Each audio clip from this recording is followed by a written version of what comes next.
This is Apollo Saturn Launch Control, T-minus 55 minutes and counting, and the countdown continues to go well. Cape Kennedy, April 11th, 1970. Launch Control. In just a little under an hour, the job of launch control for Apollo 13 will be over.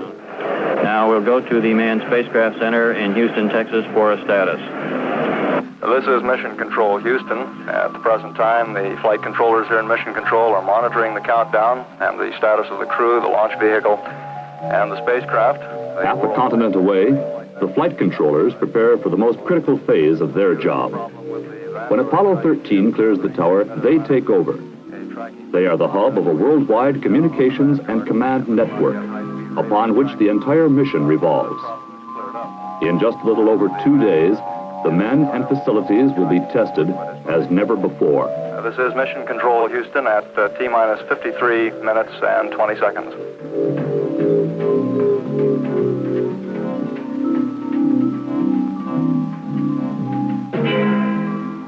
This room, the Mission Operations Control Room, is the most familiar site of the Mission Control Center.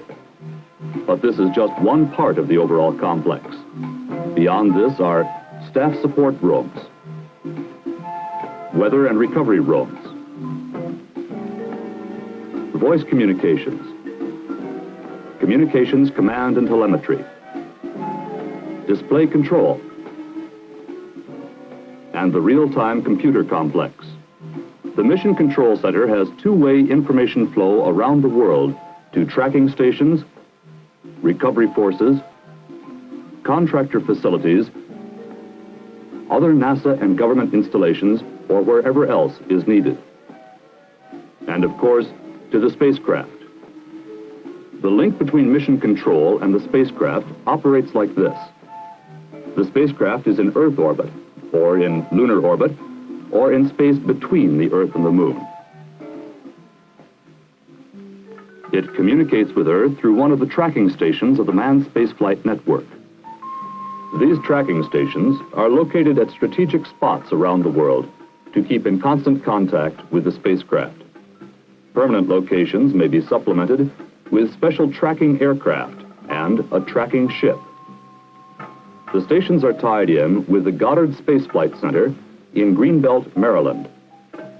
From Goddard, the data travel to the Mission Control Center in Houston through two separate routes, one backing up the other in case of a breakdown. There are four basic signals handled by this network. First, tracking data provided by radar. Second, telemetry from the spacecraft, giving the status of the crew and spacecraft systems. Third, voice communications in a two-way flow between the spacecraft and Mission Control.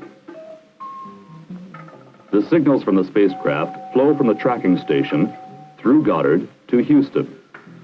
From Houston, voice communications are maintained, not only with the spacecraft, but with remote stations, aircraft, communication ship, recovery forces, and contractor facilities. The fourth type of signals are command data, going from Mission Control to the spacecraft. These data update the onboard computer with such information as spacecraft attitude, burn duration, and mission sequences.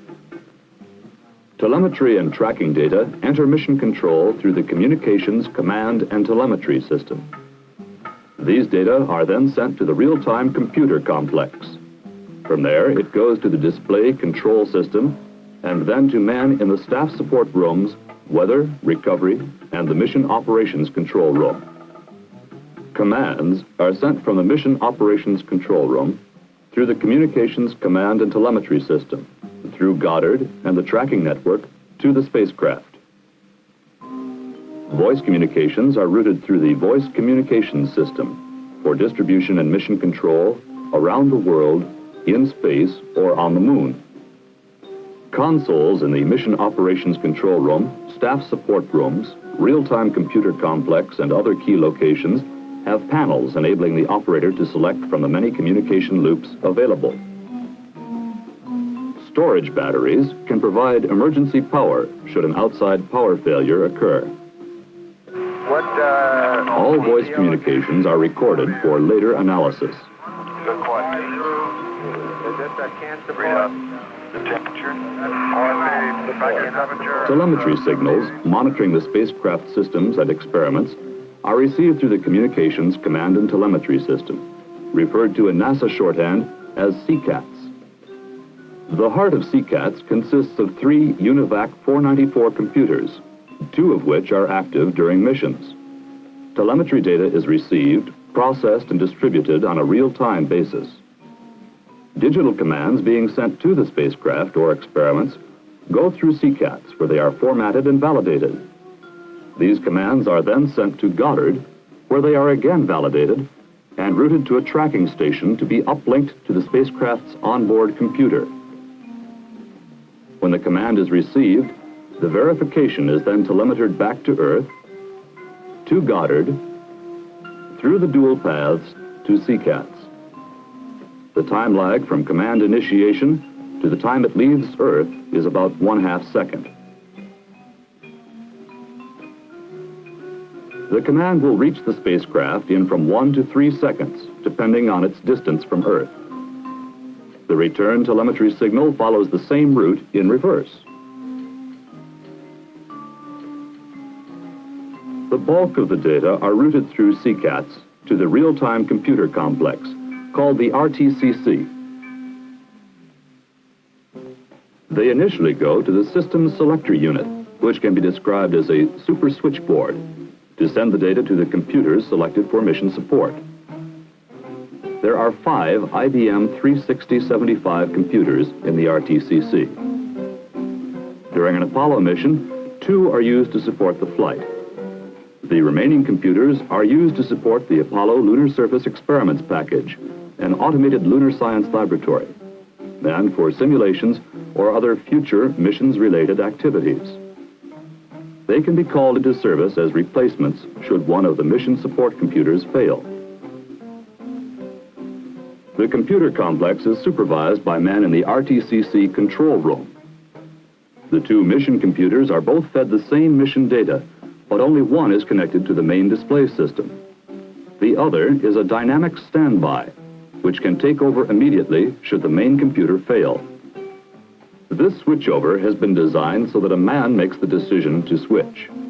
However, the computer monitors itself to detect internal central processing unit failures or peripheral equipment malfunctions and notifies the operator. While the output of the RTCC is used in several areas, it is primarily sent to the display control system. This area of the Mission Control Center consists of a number of facets. First, the television slide display. This consists of 600 35mm slides displaying various backgrounds. These slides are contained in a cabinet and can be shown over any one of 40 television channels. Images generated directly by the RTCC computer can be mixed with the slide background by the television system.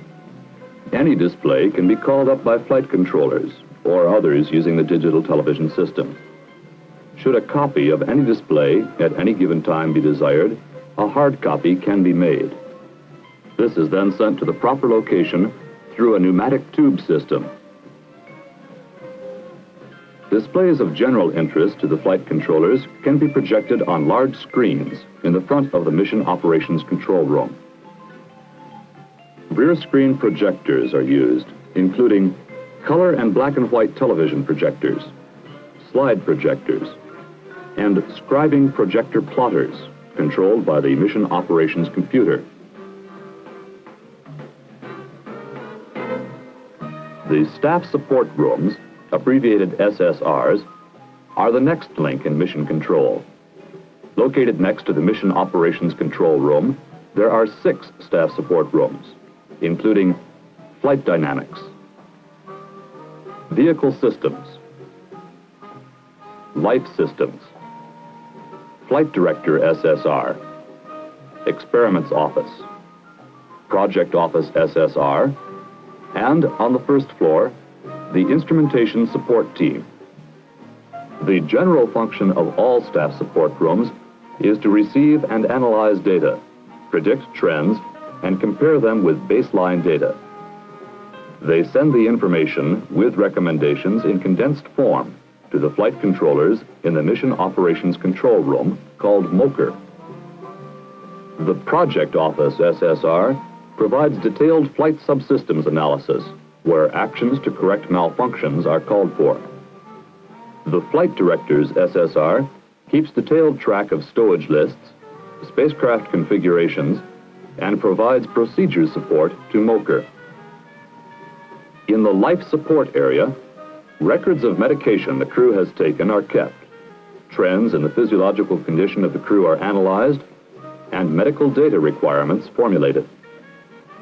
In vehicle systems, the booster is monitored during launch, and all spacecraft systems are watched during the mission, including the command and service modules, lunar module, and EMU, the suits and backpacks which keep the crew alive on the moon.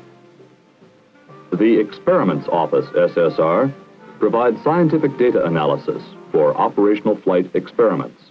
During lunar surface operations, the ALSEP room monitors the deployment and functioning of the Apollo Lunar Surface Experiments package.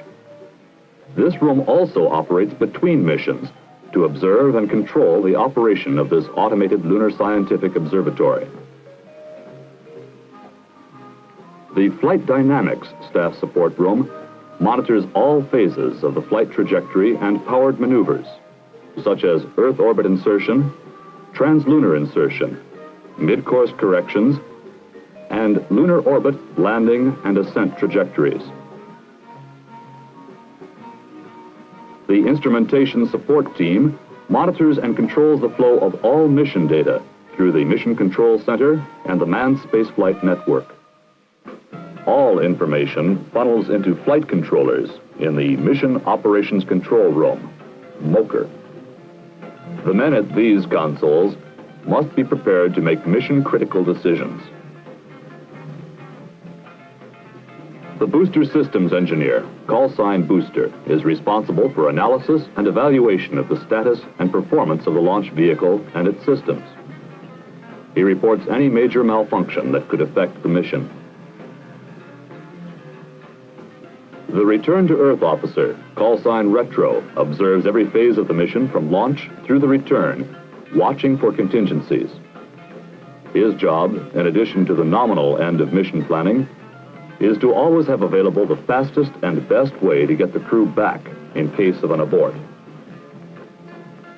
The Flight Dynamics Officer, call sign Fido, makes sure the spacecraft is on the right trajectory, and if it is not, determines the propulsive maneuver necessary to get it there. The Guidance Officer, Guidance, keeps track of the computers on the command and lunar modules to make sure they are functioning properly. His job is especially critical for burns controlled primarily by those computers. The Life Systems Officer, or Surgeon, keeps track of the medical and physiological condition of the flight crew. The spacecraft communicator, or CAPCOM, is usually an astronaut, a member of the backup or support crew. He is the only man who talks directly with the mission crew. He receives direction from the flight director on information to be sent to the crew. The Command Service Module Electrical and Environmental Engineer, call sign ECOM, monitors the consumables aboard the spacecraft, projects usage rates, and how long the systems will last. The Command Service Module Guidance and Control Engineer, GNC, keeps track of the status of the propulsion systems and guidance systems components other than the onboard computers. The Lunar Module Electrical and Environmental Engineer, call sign TELMU, serves a similar function to ECOM on the Command Service Module, monitoring the consumables of the Lunar Module, including the EMU, the suit and backpack that keep the astronauts alive while exploring the moon. Likewise, the Lunar Module Control Engineer complements the Command Service Module GNC Engineer, monitoring propulsion systems and non-computer sections of the guidance system of the Lunar Module. At a dual console, the Procedures Officer coordinates activities and data requirements for the flight controllers in MOCR, while the Instrumentation and Communications Engineer, INCO, assures correct operation of the Command and Lunar Module's communications systems. The Flight Activities and Experiments Officer, FAO, keeps the flight plan updated and coordinates inputs to the crew during the mission. He also monitors the progress of experiments and crew activities. The network controller manages all systems around the world not on board the spacecraft. The assistant network controller is in charge of all systems in the Mission Control Center. And this all funnels to one position, the flight director, call sign flight. Working in shifts as the head of several teams of flight controllers, each flight director is responsible for key sections of the mission. Of the 3 or 4 flight directors assigned to a mission, one is designated prime, overseer of the entire flight. The assistant flight director is the flight director's leg man, analyzing trends and being a technical assistant. The 4th row of consoles is not involved in active control of the mission, but serves in several ancillary capacities. The public affairs officer observes the mission, keeps the press and news media informed, and selects television and audio lines to feed the media. The Director of Flight Operations has overall responsibility for all mission planning, flight control, and recovery operations conducted by the Manned Spacecraft Center. He provides policy guidance to the flight director during a mission. The Mission Director has overall mission responsibility and control of flight test operations. The Department of Defense representative controls all Department of Defense forces connected with the mission, including recovery forces, plus certain communications, and is responsible for search, location, and retrieval of crew and spacecraft. But here is the ultimate responsibility for all decisions made during a flight. Next to MOCR is the recovery room. A miniature version of MOCR, its personnel continually check ahead for contingency planning and to determine the status of the recovery forces. It is responsible for deployment of recovery forces and the return of spacecraft and crew. It takes over the mission once the spacecraft is descending on parachutes. The weather room keeps track of weather trends which could affect launch or recovery. During Earth orbital missions, its functions are particularly important to experiments calling for Earth photography or observation. The Mission Control Center, through the Apollo Simulation Checkout and Training System called ASCATS, can be hooked up to mission simulators at Cape Kennedy and at the Manned Spacecraft Center. This is to aid in training flight crews, flight controllers, and personnel of the tracking stations. Should electrical power fail, a generator plant on site at the Manned Spacecraft Center can be used to keep mission control operating. But it is in support of a manned mission that mission control comes fully to life. Yes, that's all right now. Okay. Day 21, hour 15, minutes 4, 6 seconds, 5, Voice communications. Communications, command and telemetry, CCATS. RTCC, the real-time computer complex. Display control system. Staff support rooms. Instrumentation support team. Recovery. Weather. MOCR, the Mission Operations Control Room. We've passed T-minus 30, T-minus 25 seconds and counting, and Apollo 13 is go. T-minus 20 seconds, T-minus 20 seconds and counting. 17, guidance release, 15, 14, 13, 12, 11, 10, 9, 8. Ignition sequence has started. 6, 5, 4, 3, 2, 1, 0. We have commit and we have liftoff at 2:13. The flight of Apollo 13 provided the ultimate test of mission control. And it has cleared the tower. Okay, Fido, how's it look? Looks good here, flight. Good agreement. Okay, Bruce, how do you look? S1C looks good, Frank. Okay, Capcom, we go you on the ground. Yeah, we're leaving, flight. Roger.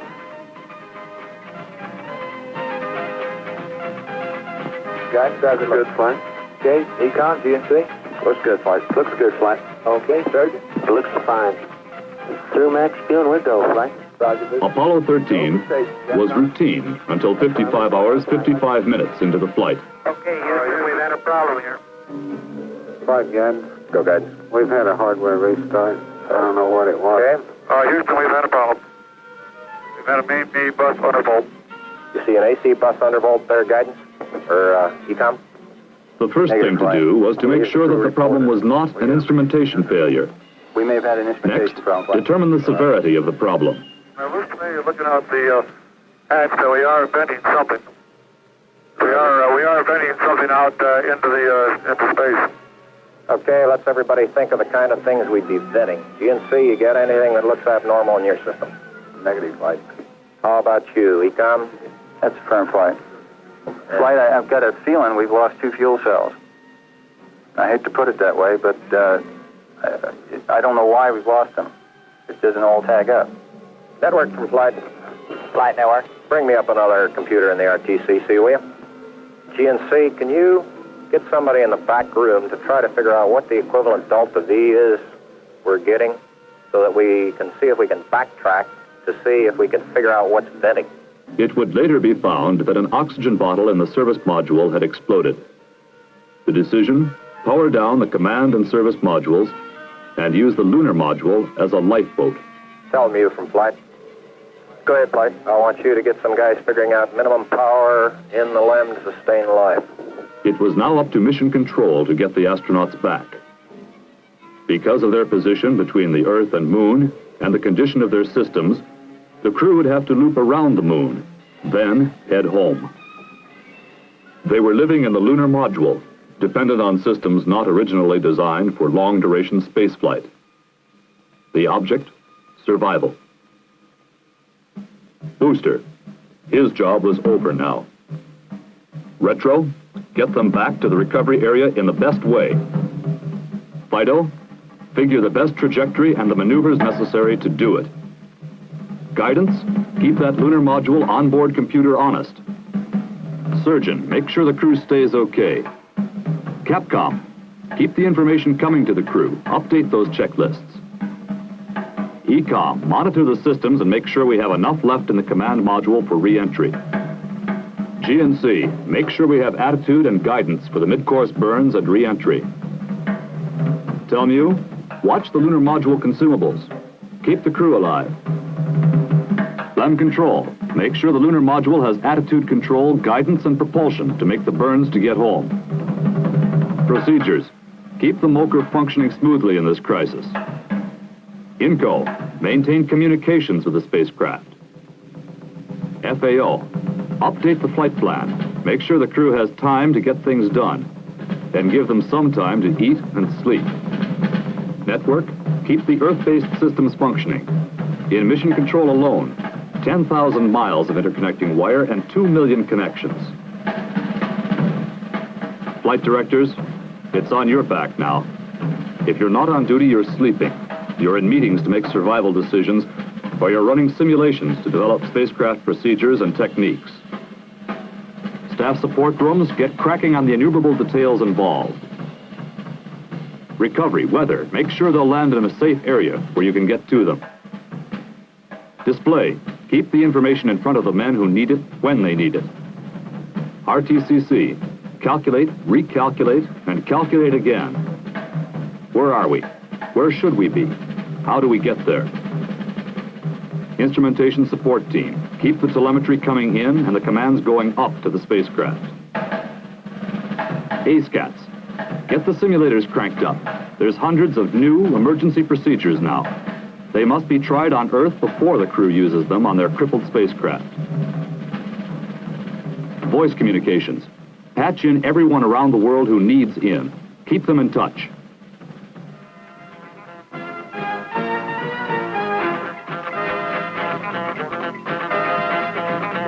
Then, 4 days after the accident, the crew jettisoned the service module to prepare for re-entry. And there's one whole side of that spacecraft missing. Is that right? The whole panel is blown out, almost from the base to the engine. Really a mess. Man, that's unbelievable. Then they jettisoned the lunar module that had been their home since the accident and made their re-entry. Odyssey Houston, we show you on the mains. It really looks great.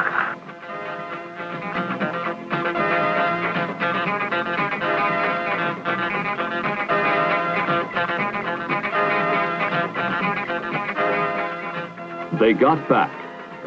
Mission Control had done its job. Not just a collection of sophisticated electronics. For these devices are there to serve one purpose: to get the information to the man who needs it, when he needs it. For men must make the ultimate decisions. And they are Mission Control.